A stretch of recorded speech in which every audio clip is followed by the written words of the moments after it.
All right, so your boy just got back from Hawaii. Went down there to see my mans get married, man. He just got himself a beautiful wife. He didn't just get her, but he's had her for a while, you know what I mean, for a good enough time. They decided to get married. I'm so happy and proud of them.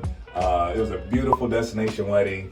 And yeah, man, I'm so glad I was involved and had the opportunity to witness such a beautiful ceremony and function. So my current trajectory is to hit stage in about a week and a half, 2 weeks.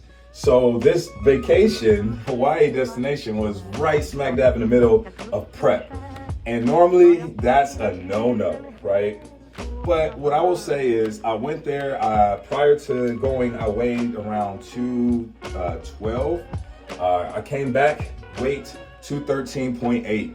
Not terrible for spending 6 days traveling, eating, not the best, not perfect, and you know, only gaining that amount of weight is actually ideal. I did an actual killer job. Let me tell you how I did it.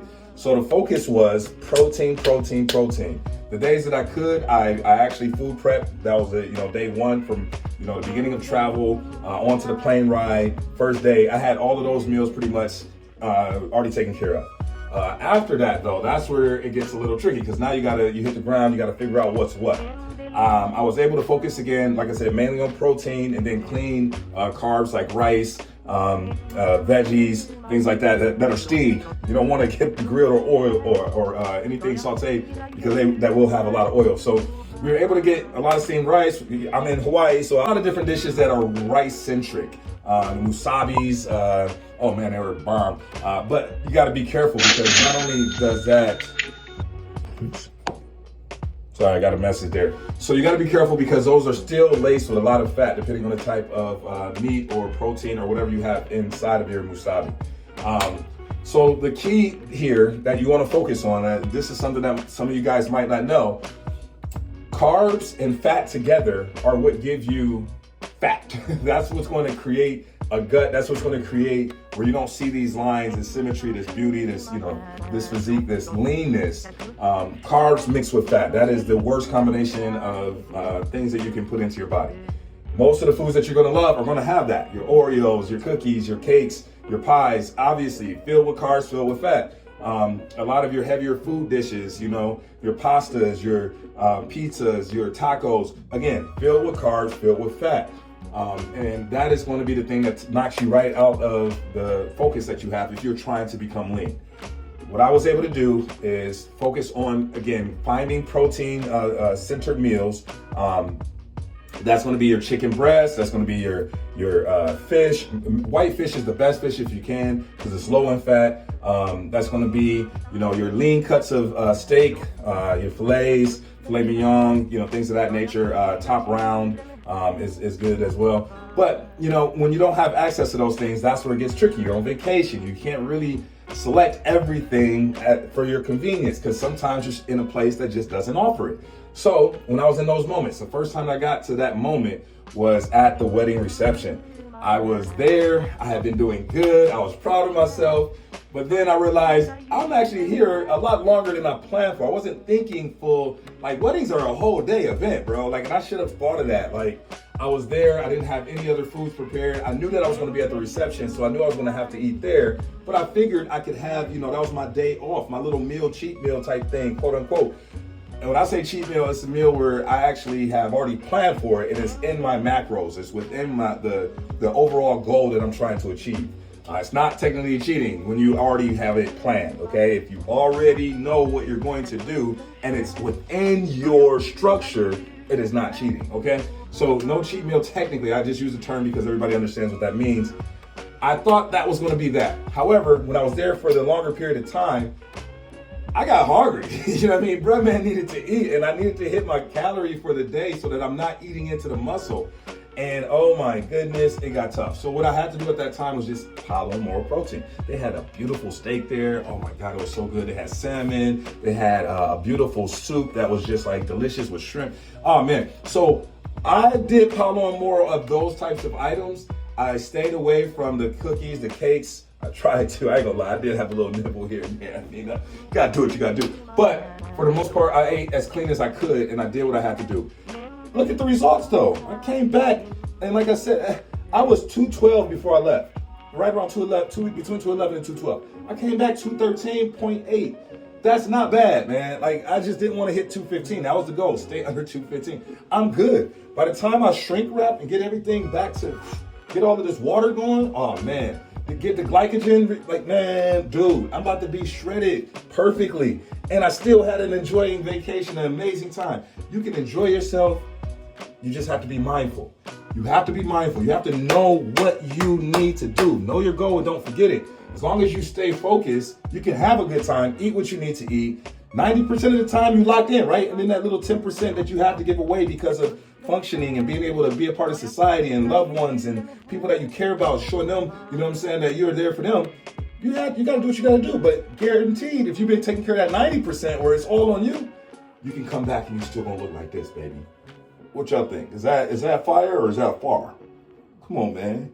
Is that fire or is that fire? I mean, the obliques is obliquing. Come on. What? I definitely still worked out as much as I could. The weight room was limited, but they did have a Smith machine. They did have one of the lifestyle machines that gives you tons of different exercises to do. And they had some free weights, up to 50-pound dumbbells. So I was able to get, some curls in. I was able to get some shoulder exercises, and then definitely some lat pull downs and things of that nature. So definitely got the workout in. Every day did cardio. I stayed on top of that.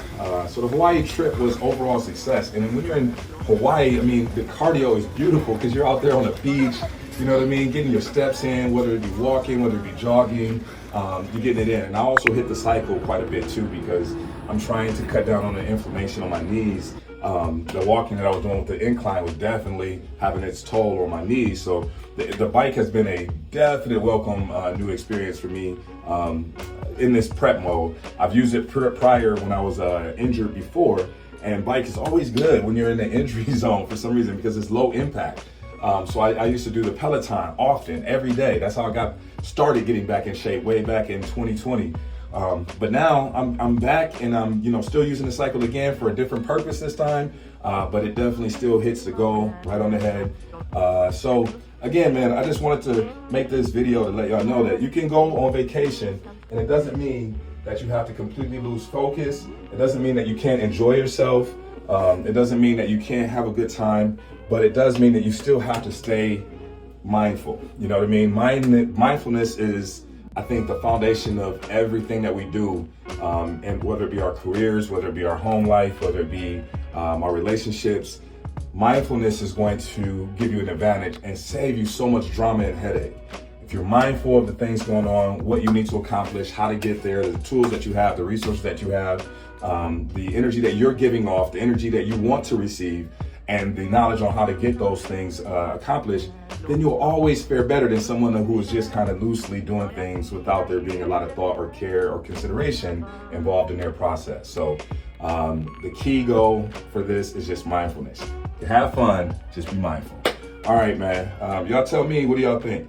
Did I do a successful trip? Boom, boom, boom, boom. Tuck that in, boy. Yeah, so I just wanted to let y'all know that it's possible to vacation and still be on prep, baby. Still be in prep mode. You can still be preparing for your show. I'm not telling you to do this. I'm not telling you to plan to do this. I'm crazy.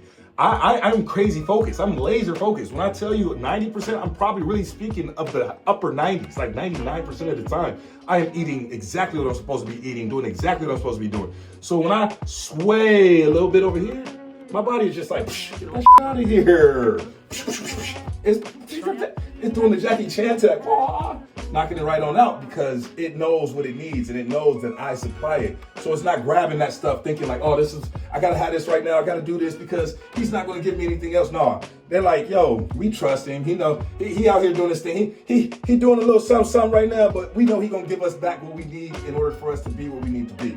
So when you and your body tight like that, you can move like this. But if you've been loosey-goosey this whole time, don't go on no vacation, bro, because you're going to blow it. Man, I'm talking about all the food that was offered in front of me. I had to still hold restraint. I still was strong. I didn't eat everything. I had some musubis. I had me some a little loco moco. I had me, you know what I mean, I had some of the island delights, but in moderation and with care and thought. Like, I wasn't just doing it. It was a part of my macros. I literally added up everything before I put it in my mouth. So I'm happy with my results. I'm happy that I was able to take this trip. Shout outs to my fam. Congratulations. And man, cheers to y'all. And I appreciate the experience. I learned how to surf out there. Did I tell you? Man, I learned how to surf. Go check it out. First Wave Project on social media platforms, on your Instagram, on your TikTok. First Wave Project. Go check out my video, man. Like, me and my daughter's out there getting in, bro. It was wild. So again, man, you can have a good time. You can still be disciplined. Discipline and good times do not have to be, divided. You can have them both. That's what I'm trying to tell y'all, man. I enjoyed myself thoroughly out there, and I still ate the way I was supposed to eat 90% of the time. And here we are, you know what I'm saying? So hopefully, you know what I'm saying, when I step on that stage, I'm able to just, give it to him. I'm able to just I'm able to just, I'm able to give it to him. Like, oh, bring that in, baby. A little rusty. Man, let's knock that off. Yeah, let's give it to him. Yeah, there we go. Yeah. Woo. There we go. Anyway, we're back at it. And I feel like in this situation, I did the best that I could, and I'm not mad at the results. Still got obliques showing. Still, definition is still there.